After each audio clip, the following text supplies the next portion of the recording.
Hello et bienvenue dans le troisième jour du challenge 7 and Reset, 4 jours de détox hormonal. Officiellement, le début de la cure. La vidéo d'aujourd'hui va être courte en espérant que tu vas la visionner pendant que tu prends ton smoothie le matin. Je voudrais te parler d'un concept que nous connaissons peut-être toutes, les affirmations. Alors, qu'est-ce que c'est qu'une affirmation? Comment ça marche et pourquoi est-ce que ça marche? Les affirmations, c'est des phrases qu'on vient se répéter afin de se convaincre de quelque chose, si on peut dire la chose comme ça. Ça paraît être simple, mais en vrai, c'est beaucoup plus complexe et efficace que cela. Les affirmations, c'est notre programming. C'est la matière première de notre système de croyance.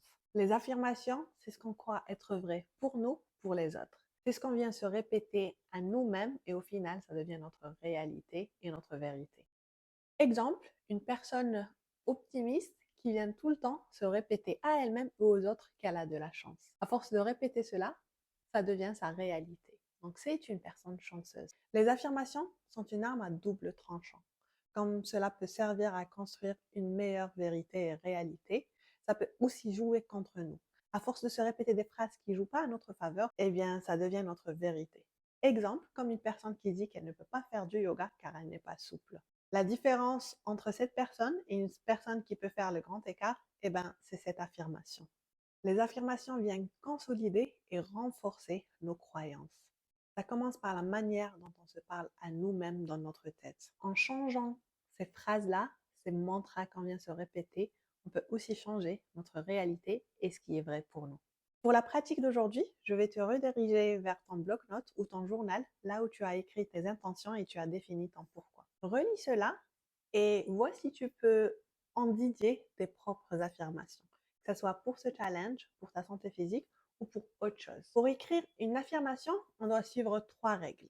La première, c'est que l'affirmation doit baser sur une intention qui nous sert. Donc, on doit lui apporter de la lumière, de la conscience et être plus mindful, plus conscient de ce qu'on se dit sur nous-mêmes et ce qu'on pense sur le monde. Et une fois qu'on a cette intention, cet objectif qu'on voudrait atteindre par l'affirmation, on vient à la partie rédaction. Une affirmation doit être positive et au présent.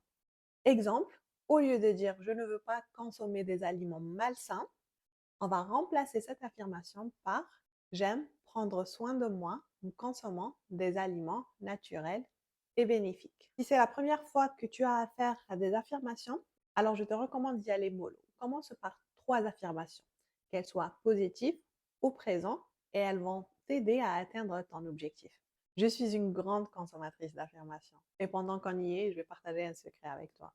Quand je veux atteindre un objectif où il y a quelque chose qui me tient à cœur, alors je sélectionne les affirmations qui viennent appuyer cette croyance ou cette intention. Je cherche une vidéo, un script ou un audio qui suggère des affirmations dans le thème et je passe la nuit avec. Pendant que je dors, cette vidéo ou ce script est en train de tourner en boucle. Et quand je me réveille le matin, j'ai une sensation de gratitude. Mais le secret du fonctionnement des affirmations réside dans le ressenti, l'émotion qui est attribuée à cette phrase.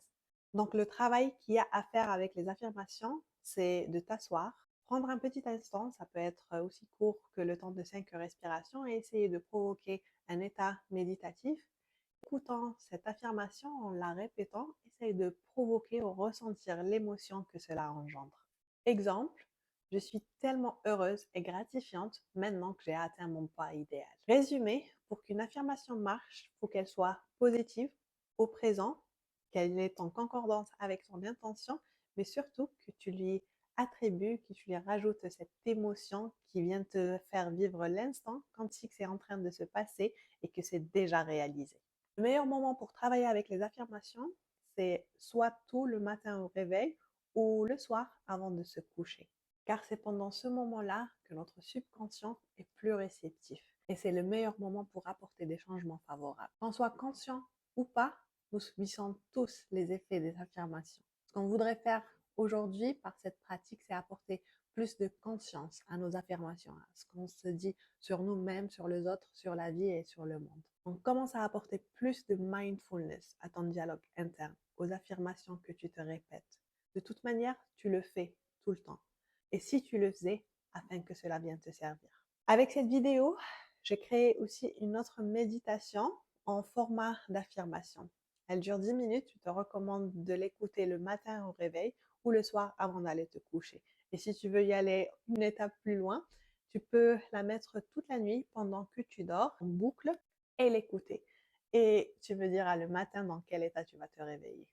Voilà, c'était tout pour la troisième journée. Donc, pour résumer, aujourd'hui, on travaille avec les affirmations. On vient rédiger 3 affirmations qui viennent consolider et renforcer les intentions qu'on a posées au début de ce challenge.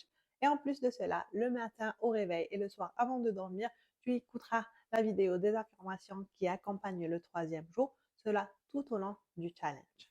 Je te donne rendez-vous demain pour le 4e jour de ce challenge. D'ici là, continue à être la merveilleuse personne que tu es déjà. Je t'envoie plein d'amour et à demain.